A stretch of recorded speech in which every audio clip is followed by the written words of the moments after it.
Hello students, today I am going to discuss about a second poem, that is Wind, which is originally written by Subramanya Bharati and it was translated into English by A.K. Ramanujan.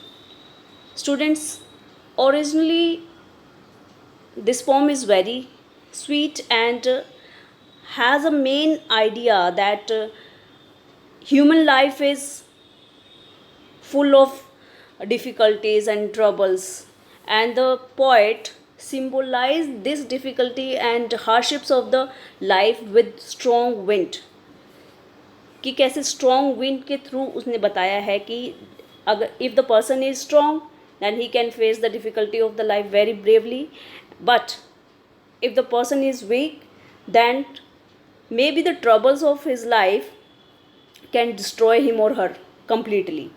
तो इसमें show किया हुआ है कि कैसे mainly अगर poetic device अगर इसमें हम बताएंगे तो मेन टू पोइटिक डिवाइसेस इसके अंदर कैरी किए हुए हैं. फर्स्ट इज़ सिम्बोलिज्म, कि जो विंड है वो किसका सिंबल है. यहाँ पर जो विंड है वो डिफ़िकल्टीज़, हार्डशिप्स जो ह्यूमन लाइफ में आती है उसका सिंबल है यहाँ पर. और विंड को यहाँ पर as a human being use किया है कि पोइट उसको रिक्वेस्ट कर रहा है और पोइट उसको कैसे हैंडल करने के लिए दूसरे रीडर्स को बोल रहा है. तो now we are going to start the poem line by line and I will tell you the poetic device in it. So you have to mark difficult words and poetic devices in your book. Okay, now I'm going to start. Wind comes softly.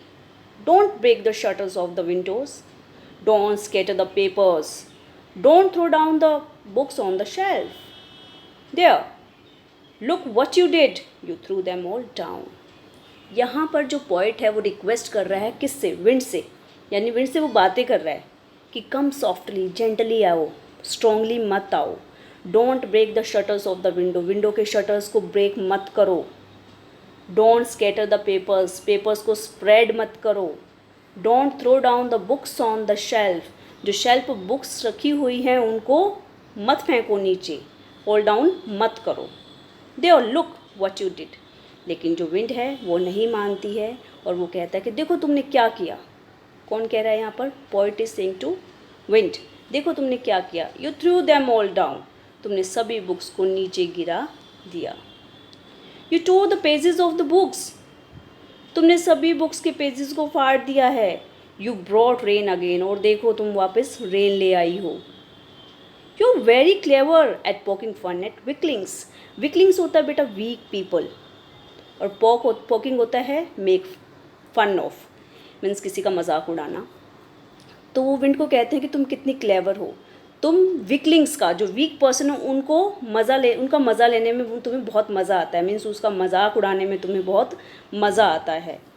तो यहाँ पर poet आप ये कह सकते हो कि एक अगर वो जगह पर विंड से अगर रिक्वेस्ट कर रहा है कि वो सॉफ्टली आए और विंडोज़ और पेपर्स को स्कैटर ना करे, तो दूसरी जगह ये भी कह रहा है कि विंड जो है कहने मानने वालों में से नहीं है. उसने यानी कि बुक्स को गिरा भी दिया है, पेजेस को टीयर भी कर दिया है, और वो रेन भी ले आई है. तो कहते हैं frail crumbling houses, frail crumbling doors, crumbling rafters, crumbling wood, crumbling bodies, crumbling lives. तो कहते हैं कि फ्रेल होता है बेटा वीक, तुम वीक हाउसेस को तोड़ देती हो, डोर्स को तो क्रम्बल कर देती हो. तुम rafter is a part of house के आगे जो आपकी छज्जा टाइप जो होता है, राफ्टर्स होते हैं स्लाइंटिंग वे में, उनको बोला जाता है. क्रम्बलिंग वुड, जो वुड्स जो वीक जो वुड्स वगैरह हैं उनको तुम ख़राब कर देती हो. बॉडीज़ मीन्स ह्यूमन को बोला गया है कि ह्यूमन को तुम डिस्ट्रॉय कर देती हो. जो ज़िंदगी है, जो वीक ज़िंदगी है, उनको तुम क्या कर सकती हो. ये सभी क्या है? फ्रेल है, वीक है.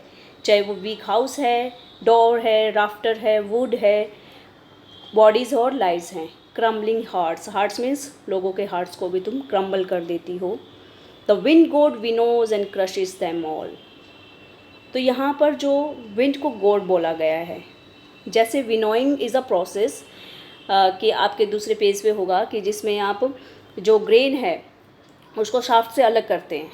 ठीक है, कि भूसा जो है वो उड़ के हवा में चला जाता है और जो ग्रेन है वो नीचे बैठ जाता है। दैट इज़ विनोइंग प्रोसेस, जो आपने मे बी आपने साइंस में रीड किया होगा। तो यहाँ पर बताते हैं कि विंड जो होती है कमज़ोर लोगों को लेके जाती है। कमज़ोर इन अ सेंस, जैसे भूसा है वो क्या होता है, वीक होता है, वो उड़ जाता है, और जो ग्रेन होता है स्ट्रॉन्ग होता है वो बैठ जाता है अपनी जगह पे। तो यहाँ पर एग्जाम्पल के तौर पर बोला गया है कि गॉड जो है विनो करती है किसको, भूसे को अलग कर देती है ग्रेन से, यानी कि स्ट्रॉन्ग पीपल में से छांट लेती है किसको, वीक पीपल को, और क्रश कर देती है, उनको तबाह कर देती है। He won't do what you tell them, और ये सुन लेना कि जो तुम कहोगे वो नहीं सुनेगा। यहाँ पे ही से किया है बेटा उसको पर्सोनिफाई, किसको, विंड को। विंड को ही बोला गया है यहाँ पर कि मान लो अगर पोइट यहाँ पे बोल रहा है कम सॉफ्टली, वो नहीं सुनेगा, वो तुम्हारी बात बिल्कुल नहीं मानेगा wind. So come let's build strong homes. तो यहाँ पर जो रीडर्स को पोइट क्या कह रहे हैं कि इससे अच्छा है क्या करो, let's build strong homes, let's join the doors firmly, practice to form the body, make the heart steadfast. तो कह रहे कि विंड तो मानने वाला है ना, क्यों नहीं हम अपने घरों को स्ट्रॉन्ग बना ले, अपने डोर्स को स्ट्रॉन्ग कर ले, फर्मली होता है स्ट्रॉन्ग, एंड अपनी बॉडीज़ को स्ट्रॉन्गली खड़ा करने की हिम्मत रखें। मीन्स आप भी स्ट्रॉन्ग हो जाओ और अपने हार्ट्स को भी स्ट्रॉन्ग कर लें। हार्ट्स इन स्ट्रॉन्ग कि हम उन चीज़ों को सहन कर सकें। जो प्रॉब्लम्स हमारी लाइफ में आएंगी वो तो आएंगी ही, वो हमारे कहने ना कहने से नहीं जाने वाली हैं। क्यों ना हम ही अपने आप को इतना स्ट्रॉन्ग कर लें कि हम प्रॉब्लम्स को फेस कर सकें स्ट्रॉन्गली, ठीक है, क्योंकि wind is a symbolism of difficulties. तो यहाँ पर उन्होंने इस तरीके से बताया है कि हमें अपने आप को स्ट्रॉन्ग करना है। Do this and the wind will be friends with you.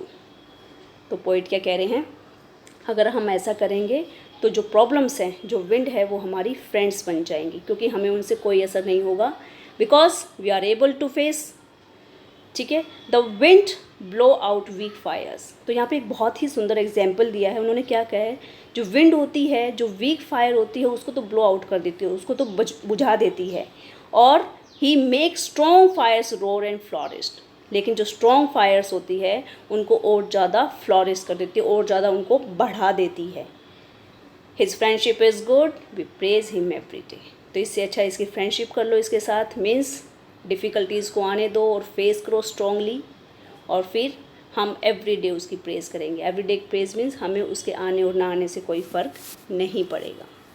Okay students, now I am going to tell you about the poetic devices. See, don't. These three consecutive lines start with the same word, don't. And here is you. Three this and three this.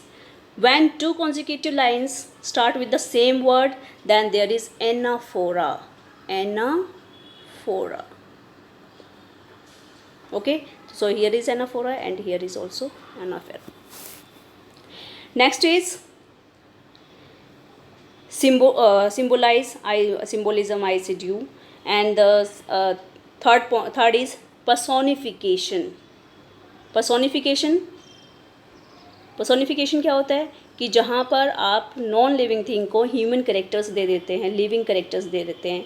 जैसे wind को यहाँ पर you और ही के साथ बोला गया है, तो यहाँ पर जो फुल फॉर्म है वो आपकी पर्सोनिफिकेशन में है, सिम्बोलिज्म में है, ठीक है। And somehow there are also alliteration, W and W, repetition of W, consonant sound. So here is alliteration.